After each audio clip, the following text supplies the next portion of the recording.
Hello and welcome to Stephen University. This week we are discussing So Many Birthdays. Pretty sure that's what it's called. So Many Birthdays? Yeah. It is called So Many Birthdays. There you go.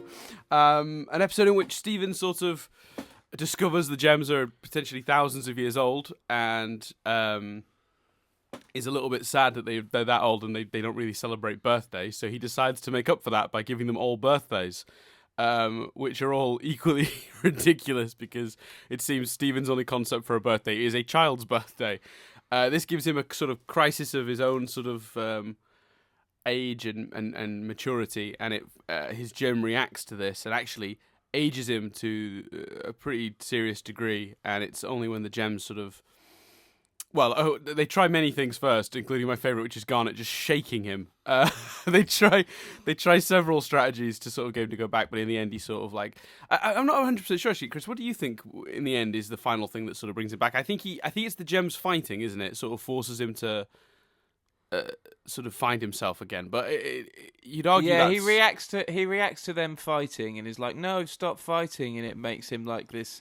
angry young man. It's weird because everything apart from that ending is done quite well, but then it's really rushed and it's just like, oh no, he's back. Like, it's really sudden how he suddenly changes back because he goes to like hunk adult Stephen and then like feels weak again and goes old, and then feels young and goes young, and they have to just make him feel younger and younger until he's back. And like, it's just not... It's not really given the time that everything else in the episode is given. Agreed. And I think you could have taken... They maybe did one too many the gems ruin traditional birthday party things. Like, you didn't need the toy cars. I don't know. I loved Amethyst jumping in the car and being like, "Which way to the baby war?" That was one of my favourite gags from the whole episode. Maybe another one then. I just feel like take a minute off of that. Yeah. And dedicate it to the conclusion. But that's my only thing. Like, I like these episodes where there's not a monster. And it's, it's an internal thing. I think as a metaphor for puberty and the confusing nature of growing old. It was quite well done.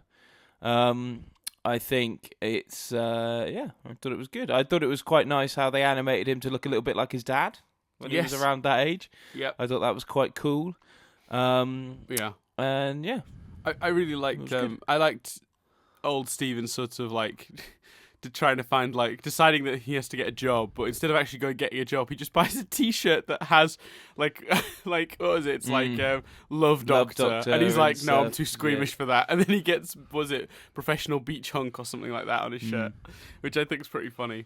I think there's an element though of like, because I assume there's a slight element of like, have they got the gem logic down? Because is this just that he was in a heightened state of confusion? Because presumably, I hope they bring back gem affecting his mood, affecting his form again. Otherwise, it was just a bit random. Because he's going to have moments of feeling really old. He's going to have moments of feeling love. Like, does he turn into a giant heart when he's aroused? Does his whole body go stiff? Like, what? Like, is that something that's going to carry on? I don't want to see an episode where Stephen gets aroused, but like, do you know what I mean? No, I understand what you're saying. I think because we're still in the early stages of Stephen learning how to control his gem, I think he's more susceptible to that sort of thing now than he ultimately will become, if that makes sense. So at a certain point, he's got a better grasp of himself and his powers. But I think because he's still it's all a bit chaotic, that can lead to things like this. But there are other instances of his emotions getting the better of him power-wise. I mean, even Catfingers in a way. I know you hate that episode, and I know you hate me bringing it up, but in a way, that episode is similar. He's not got control of it, and it's a reaction. But it's a shame, as we said at the time, that they didn't resolve that episode with an emotional reason for him to go back to himself, rather than just cats don't like water, because that would have really solidified the content of this episode too. So yeah, but I think in the they do stuff like this again, but it thins as it goes forward because he gets a bit more control, if that makes sense. I don't know if that's an acceptable answer or not. I mean, we have one rule, you know. It was is relevant to my point. Stop. Okay. I liked Amethyst turning into the car and turning into things and turning into the pinata and stuff to try and cheer Stephen up at the end. I thought that was quite cool. There were some really nice moments, and the donut shop stuff was really good. I think literally only really the sort of slightly rushed conclusion, although you like you say, at least it was an emotional thing that brought him back.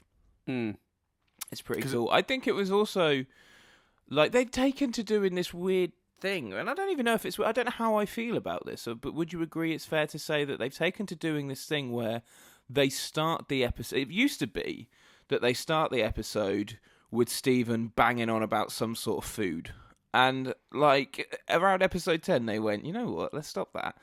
Let's start the episode midway through an adventure or midway through doing something. And it's beginning to feel a bit like, I don't know whether I'd like to see the first adventure. Like, at the beginning, they showed a picture which included his mum. And it's like, oh, let's explore that a bit more. Let's explore Amethyst's room a bit more. We don't need to see her eating old burrito anymore. But, like, yeah, it's a weird thing I've noticed that they've taken to starting sort of midway through an adventure. Would you say that's fair? No, that's absolutely accurate. I think it's giving us a sense of now of like I think what they're really trying to do at this point is establish Stephen's place on the team, because I think in the early episodes the reason you were cutting to Stephen doing something or talking about something is because he wasn't on the adventures. You found often in the early episodes he'd be talking to the postman or he'd be talking to someone else, and then he'd go back to where they live and the gems would arrive having been on the mission. But I think they're using that sort of starting on a mission to demonstrate that now Stephen is pretty much coming along with them all the time, at least semi-regularly, if not for every mission now. So do you think we got enough of him not coming along then? Well, I think... Because this is only episode, 12? 11, 12? Yeah. It's an interesting thought. I think you run a danger doing it too long, because he keeps proving himself. I think there was a chance that if you kept doing that, we'd be here at episode 12 going, oh, come on, how many situations has he helped them out of now? He's capable. I think at a certain point, I don't know when that point would be, but at a certain point, you'd be frustrated with them not bringing him along more, because you'd be like, come on, he's proved himself. So it's a tricky balance, that, because I'm not saying they're right to have switched as early as they have, but it's a switch that needs to happen at some point. So I don't know if now is any better or worse than earlier or later. Does that make sense? It's tricky, because I think it's a really effective way of demonstrating that he's properly part of the team now. So I'd be hard pressed to criticize it, but you might be right. Maybe we could have had a bit more of him being left out before getting to that stuff.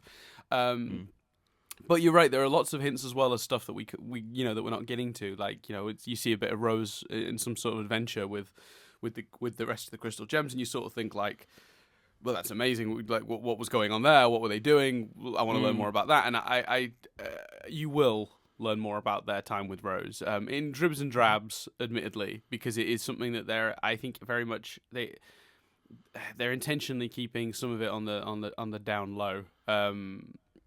For reasons that I think some of them have already become clear to me from my position, but there's even stuff that, as someone who's watched 100 plus episodes of this show now, even I'm still in the dark about certain elements, and that's exciting for me, because it means the show has still got legroom to grow and breathe and do stuff that will surprise me or excite me. I feel like if at this point I knew everything, I don't know where the show goes then. Do you know what I mean? Yeah. And they give me enough that I never feel like they're sort of they're just sort of like hold it. Like, I never feel like they're taking the piss or sort of like holding back to the point where it's actually affecting the quality of the show. They always hold back enough to tease and give just enough to keep me entertained, and that's a fine balance too. And often this show's success does come from finding a good balance of stuff. I think in this episode, again, the sort of mixing some of the emotional stuff with the comedy, I think it worked really well.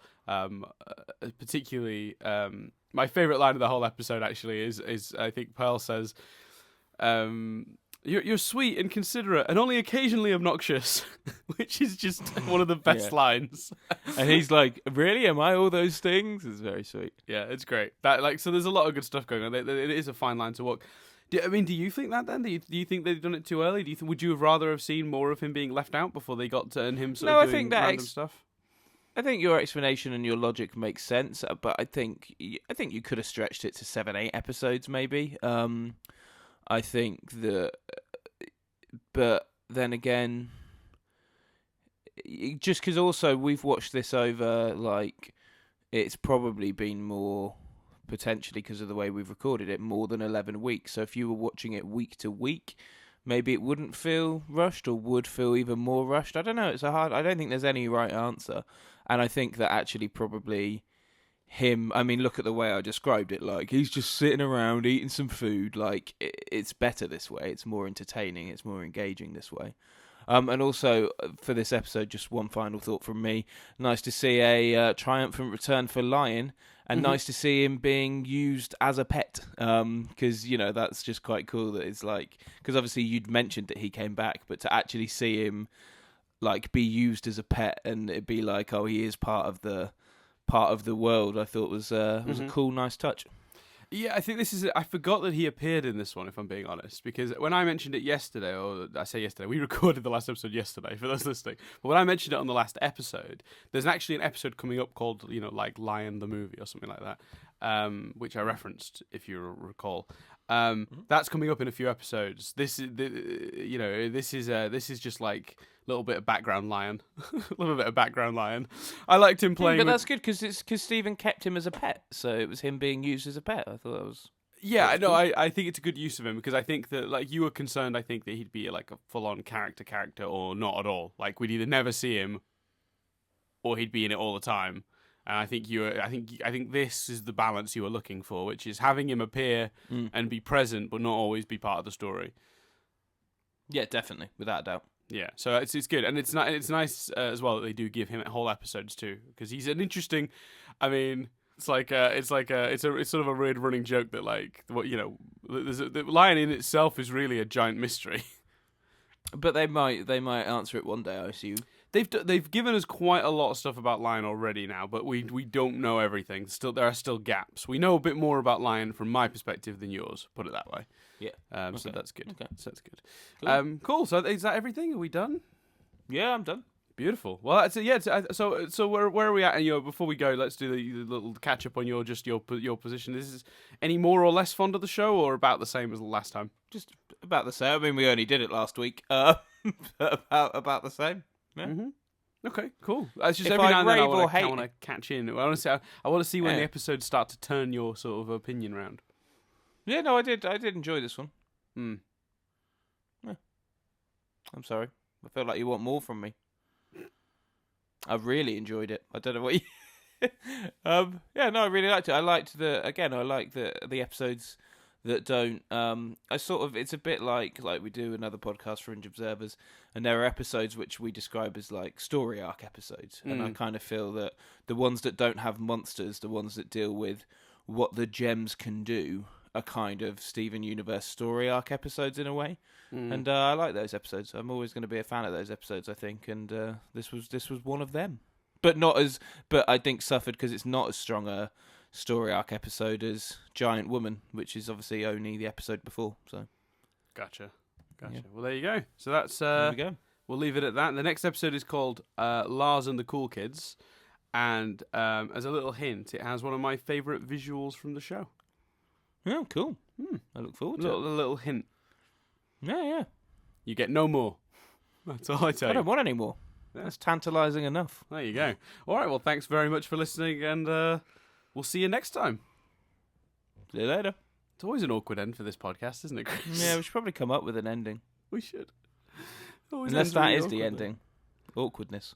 Yeah. Yeah, okay, there you go. That is that. We've officially decided that this podcast ends awkwardly every week. See ya.